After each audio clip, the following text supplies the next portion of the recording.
నమస్తే దోస్తులు, ఇయ్యాలని ముచ్చట ఏంటంటే బక్సైట్ శ్రీనివాస్ తిరుమల పెళ్లి రోజు సందర్భంగా అయితే మనకు సీనా దుబాయ్ నుండి కొన్ని డబ్బులు అయితే పంపించిండు. ఆ డబ్బులతోటి మంచిగా బిర్యానీ చేసి ఇక మన తరపున ఆకలితో ఉన్న వాళ్ళకు ఒక్క పూటైనా కడుపు నింపుదామని అయితే చెప్పిండు.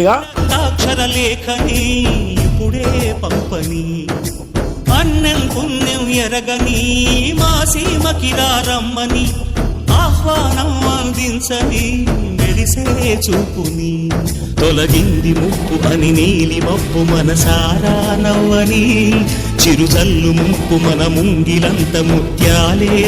అన్ని దానాల కన్నా అన్నదానం గొప్పదంటారు, కానీ అదే అన్నం లేక ఈరోజు చాలా మంది చనిపోతున్నారు. మీకు తోచినంత సాయం చేసి ఒక్క పూటైనా పేదవారికి కడుపు నింపండి. అట్లనే ఇంకెవరికైనా ఫుడ్ డొనేషన్ చేయాలంటే మన నంబర్ అయితే కామెంట్ బాక్స్ లో ఇస్తాం, మనకైతే కాంటాక్ట్ కానీ.